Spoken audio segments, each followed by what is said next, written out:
There are 50 to 56 Islamic countries all around the world. पर आपको ये बात पता है 7th सेंचुरी तक इस्लाम फाउंड भी नहीं हुआ था। तब तक ये countries like Turkey, Egypt, Indonesia and बहुत सारे north African and central Asian countries were follow Christianity, Buddhism, Hinduism and their local belief. But today they are all known as Islamic country. Now, according to report, modern jihad was started in Egypt between 1950s and 1960s by the Sayyid Qutb of the Muslim Brotherhood. In 1970s and 1980s, Soviet ने अफगानिस्तान से war किया, जिससे global जिहाद और trigger हो गया।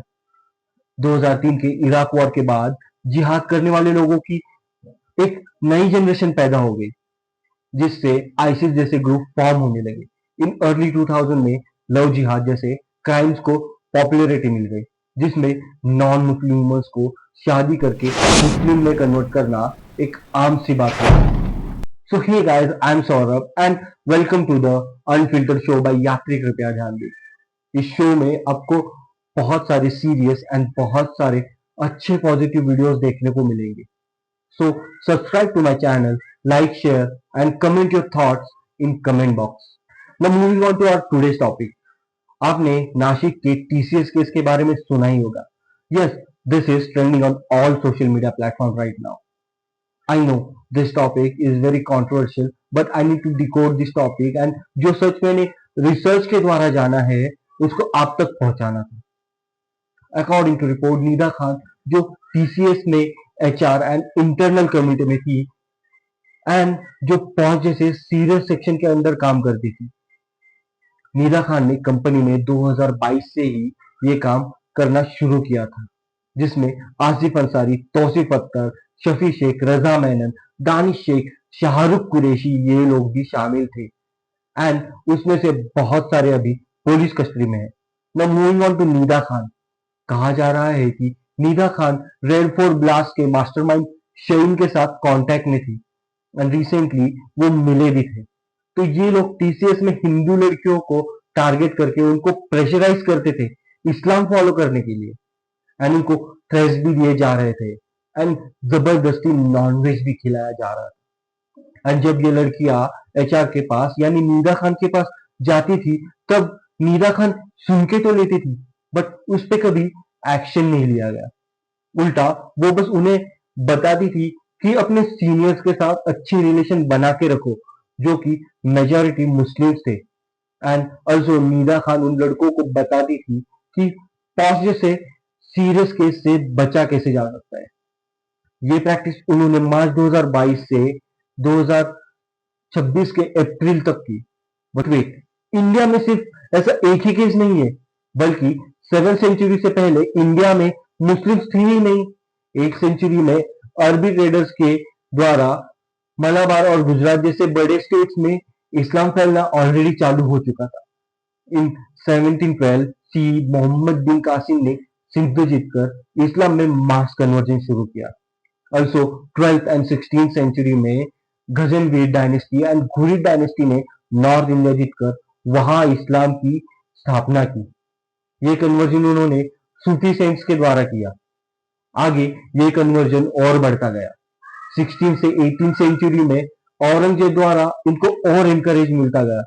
सो ये image आपको हेल्प करेगी कि इंडिया में हर स्टेट में इस्लामिक लीडर एंड इस्लाम कब आया। अब ऐसा कन्वर्जन सिर्फ जबरदस्ती या सिर्फ माउथ पब्लिसिटी से नहीं हो रहा, लव जिहाद जैसे केस भी हो रहे। You all know what is love जिहाद, जहां पे वुमेन्स और अंडर एज गर्ल्स को मुस्लिम लड़के फंसाते हैं नॉन मुस्लिम बताकर। बट कुछ केसेस में ओपनली भी हो रहा है, लाइक मुस्लिम गाइज मुस्लिम बताकर ही लव जिहाद कर रहे हैं, जिसमें 2016 का हजिया case Kerala and Karnataka states are victim. Also 2020 में हुआ हरियाणा केस, जिसमें निकिता तोमर को मार दिया गया क्योंकि शादी करने के लिए वो इस्लाम में कन्वर्ट नहीं हो रही थी। देन रिसेंटली ओपन कप्पाल केस, जिसमें मेन अक्यूज मुस्तफा कादरी ने क्लोज रिलेशन डेवलप किए थे एक स्टूडेंट के साथ, जो कादरी से बहुत छोटी थी। जांच के बाद पता चला कि उसके पास हजारों ऐसे वीडियोज एंड फोटोज मिले 16 डिफरेंट नॉन मुस्लिम लड़कियों के। देन अप्रैल 2006 में अमरावती का सेक्सुअल एक्सप्लॉयटेशन केस, जिसमें 8 अक्यूज को गिरफ्तार किया, जिसमें से main accused Ayan Ahmed Tanveer minors girls के साथ संबंध बनाए और उन वीडियोस को अमरावती में सर्कुलेट किया। Then Yashasvi Shinde case in पूरन, जहां पे दाऊद शेख को पुलिस ने लव जिहाद के केस में अरेस्ट किया था। कन्वर्जन का सबसे बड़ा एग्जांपल और वी कैन से विक्टिम है लद्दाख, जहां पे सबसे ज्यादा कन्वर्जन हुए थे, जहां पे Muslims are equal to Buddhist right now.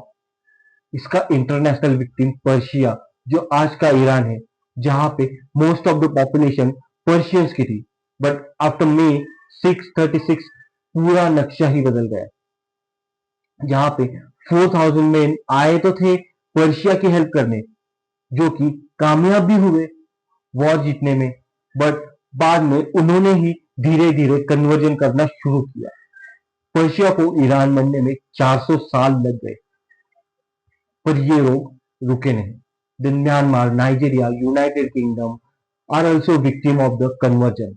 Also Sri Lanka, Nepal, Scandinavia जैसे कंट्रीज में भी कन्वर्जन की प्रैक्टिस हो रही थी, पर एक टाइम के बाद उनकी सरकारों ने उसमें पूरी तरह से रोक लगा दी। तो ये वीडियो एक पर्सपेक्टिव है, मैंने जो रिसर्च की उसके बेसिस पर। हो सकता है कुछ पॉइंट मिस आउट हो गए हो, आप खुद भी रिसर्च करें और वेरीफाई करें और अपनी अंडरस्टैंडिंग को बिल्ड करें। अगर ये वीडियो आपको इंफॉर्मेटिव लगी हो तो लाइक, शेयर एंड सब्सक्राइब जरूर करना और कमेंट सेक्शन में अपने थॉट्स जरूर लिखना। So I am Saurabh and thank you for listening me. मिलते हैं अगले वीडियो में। Thank you so much and I am so grateful to be sharing my world with you.